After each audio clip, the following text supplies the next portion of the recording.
Afternoon, guys. Static Line Outdoors here with First Response Field Corral.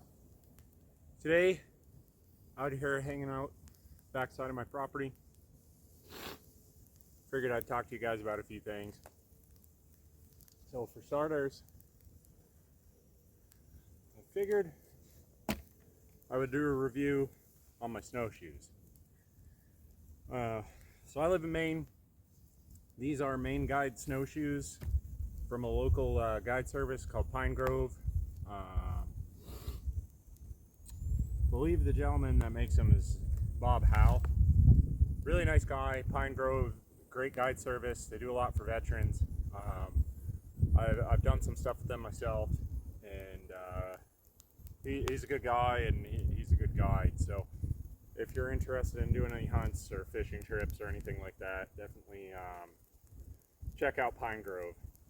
That being said, these snowshoes, they're very expensive. They're $300 or $400. I don't remember exactly, but nonetheless, probably twice what you would pay for an aluminum pair. Now, I've used quite a few snowshoes living in Maine. Snowshoes really aren't an optional piece of equipment. If you want to get outside for like 4 months of the year, you're going to need snowshoes. If you've used snowshoes, you know you still sink a little bit, but they do pretty good keeping you maybe like ankle deep in the snow instead of knee deep. So these are wood frame snowshoes. They're pretty big, which is nice because they distribute your weight pretty wide across the snow, so you really don't sink that much with them, which is nice. The shoe itself is a really good snowshoe. It keeps you up off the snow, distributes your weight. So in that regard, this piece is excellent. The binding system on these is absolutely awful, to the point where these are the worst snowshoes I've ever used. For the price you pay, compared to like an LL Bean snowshoe, something that's aluminum that has like a ski binding, these are absolutely horrible. Mine have actually been replaced with, they build these with a little metal carter pin that goes through here and connects the binding to here, and it absolutely sucks. Anytime you could put any kind of torque on the snowshoe walking and taking steps, it rips right out of there, and then your binding's broken and it's useless. So I've actually had 2 pairs of these, and both of these, the carter pins have snapped on each pair, and I ended up just replacing it with bank line, and it works way better. There's a lot more room for your foot to flex with the cordage fastening it. But it's a $400 pair of snowshoes. It's pretty ridiculous that I have to take like paracord and tie the bindings together to make it work. Otherwise, I mean, at its very basic function as a snowshoe, you should be able to walk in the snow without the binding breaking. So in my opinion, just that alone, they're not worth the money. Once I fix them with the bank line, full disclosure, that's what I'm using. I can't afford another pair of snowshoes. Otherwise, I would buy another pair. But it works. It works with the bank line fix. So that's fine. The other thing, these buckles, they're already rusting.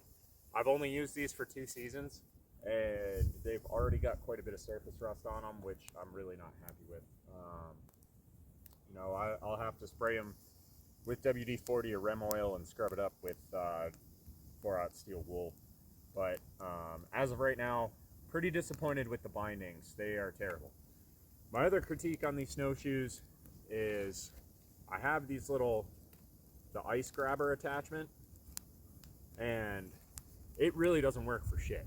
It's okay walking on a frozen lake or something, or a frozen river if you're ice fishing, but as far as like going up and down hills and stuff and walking in the woods, they really slip and slide. They don't grab well at all on ice. Whereas if you're using an aluminum shoe that has kind of that cleat foot, it really digs in and bites on the ice, and that's a much preferred feature, I think. So all in all, the bindings are pretty awful on these, and you slip and slide like crazy on any kind of elevation or ice.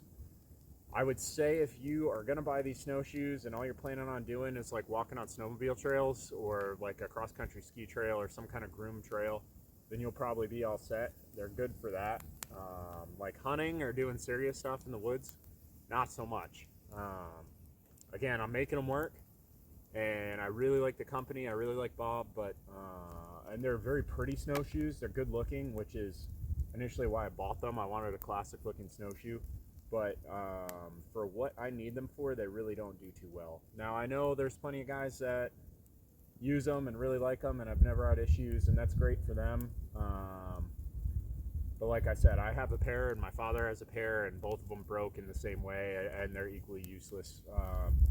That said, my father and I are both over 6 feet, 200 plus pounds. We're both pretty big guys. So maybe these shoes are just not great with all the torque that we're putting on here. You know, I have a size 12 boot.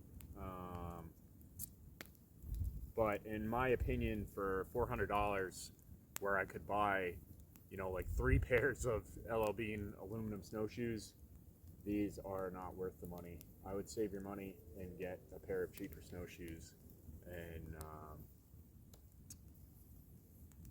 those will probably serve you better.